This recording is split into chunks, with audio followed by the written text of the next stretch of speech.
from the News Channel 5 Network. This is OpenLine.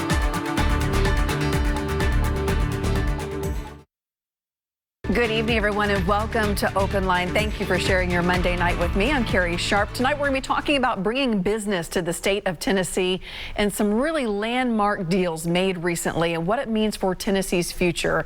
And I am joined tonight by Commissioner Bob Rolfe with the Tennessee Department of Economic and Community Development. He leads the state in this effort of bringing business to Tennessee. Commissioner, thank you for joining us. Very good. Thank you, Carrie.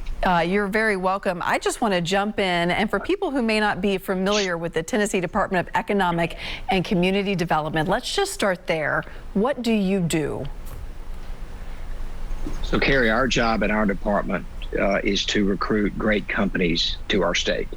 And so we spend a lot of energy recruiting not only across the U.S., but we have a presence in 10 different countries.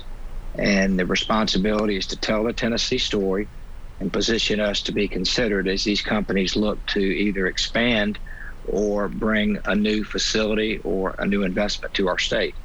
And I think not only are we interested in recruiting great new companies, but Carrie, we spend a lot of time making sure the companies that already call Tennessee home thrive and are successful. And if we're doing our job and they have a great experience in Tennessee when it comes to the expansion of a phase 2 or phase 3 project, hopefully Tennessee is in that conversation in a very positive way. And a lot of people will immediately think of big deals and big cities in Tennessee, but part of your job also is to make sure that the rural part of Tennessee is being developed. Very good. So, Carrie, Governor Lee is very intentional about making sure that we spread the economic prosperity way beyond our urban markets. And when I think of our urban markets, I think of Nashville and Knoxville and Memphis and Chattanooga, the Tri-Cities, Jackson. And so we have an entire initiative to make sure that not only do these other cities and communities prosper, but that we bring some tools to those communities that they may not otherwise have access to. And at the end of the day, when we're recruiting a great company, it's incumbent upon that company to decide where they want to stand up a new plant or to move to our great state. And we do not traffic in telling companies where to come to Tennessee. As we jump into this conversation, I want to remind our viewers that if they have questions for you, you do lead this department for the entire state. This is a great time to have access to one of your leaders. You can call in 615-737-PLUS. You took this job, I believe, back in 2017. Is that correct? Right. So I had spent my entire career, first 18 years in the investment banking business, and then I worked for several companies. And at the end of fourth or fifth company experience, Governor Bill Haslam at the time called me and asked me to join the department. I think at that time, Randy Boyd was leaving this role to run for governor of the state. And so that opened up this opportunity. So I spent 2 years thinking I would fulfill a great 2-year, public service commitment and then go back to private sector. Bill Lee was elected governor. I had not met Bill Lee before, but told him I would stay for a period of time to allow him to make that transition. And then 1 year came and went. COVID showed up, and I said to the governor I wasn't going to walk out during COVID. And so now 2.5 years into Governor Lee's administration, I find myself with one of the great jobs in state government. Well, you must enjoy this job for sticking with it. What do you like about it? I think that at the end of the day, we have obviously a great product, and that is the state of Tennessee. So we've got a great product, a great story to tell. We are open for business as a state. And as you know, our country continues to march down very different paths. And when it comes to recruiting companies, we've found ourselves to be very successful recruiting from the West Coast and the East Coast and internationally. I really also find these, recruiting international companies to Tennessee is always a treat. And before COVID, with the 10 offices, we found our team, we were traveling the globe at least once a month. And before COVID, about 1 out of every 4 projects that we announced in Tennessee were companies that were international companies that had made the decision not only to come to the U.S., but to come to Tennessee. So that those kinds of opportunities to tell the Tennessee story with a great team of 100 of us. So it's certainly not me. You know, the success of the platform is built around the 100 colleagues at ECD that I work with every day.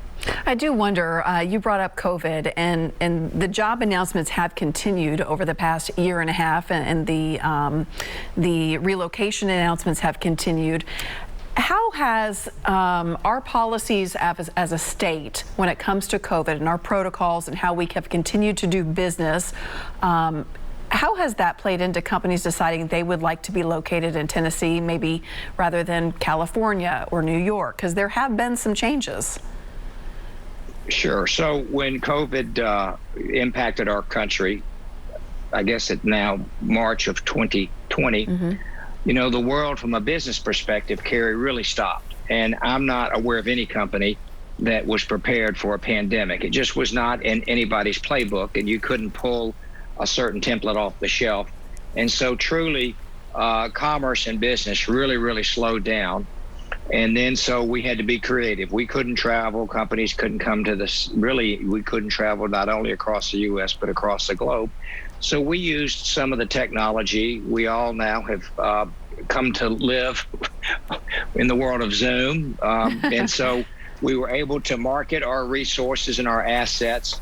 And then as the world started to open up again, as you know, certain states took certain approaches. And I can just simply say that Governor Lee was very intentional about opening up our state as quickly as possible so that we could get back to business. And you're right, some states took a very different approach. In our case, it was received very favorably.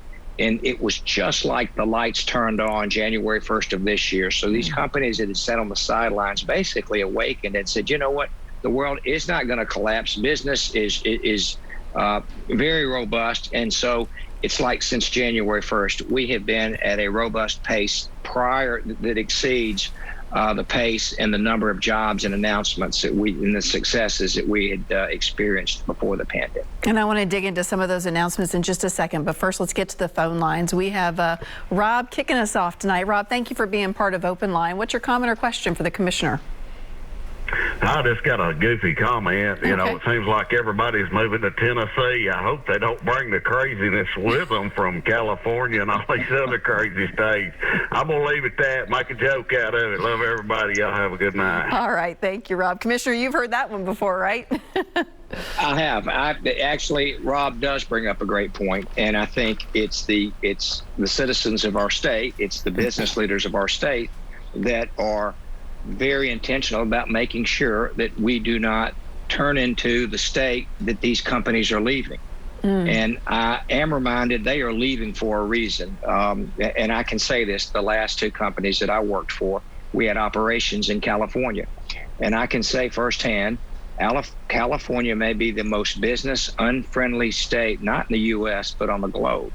And that's just how they transact business. And so the companies that we have recruited here and been successful in recruiting here, the good news is they're coming here to escape what has just been a very unfriendly business environment. And yes, I think Rob brings up a great point. Please don't bring their politics. And so, as you can imagine, companies, again, they're leaving because they've been taxed, business unfriendly. Those states, specifically California, they're not open for business. And I can say that about 25 companies now have made the decision to either leave California to come to Tennessee or expand their opportunities in our state. And so while it's not certainly a mad rush to exit that state, we have been successful in strategically recruiting some really good brands to our state. And as I love to say, in the world of recruiting, in the world of economic development, your state is judged by the brands that call your state home. And so we are very intentional about making sure that we recruit great global brands, great U.S. brands, and just really great companies. Because at the end of the day, the state does not, Carrie, we do not, our job is to recruit great companies to invest their capital in our state and hire people and Tennesseans as a part of that process. We do not create jobs, but we recruit great companies that hopefully bring great jobs. Yeah, and speaking of brands, we want to talk a little bit about Ford, but first we're going to sneak in a quick commercial break, so we'll be back right after this.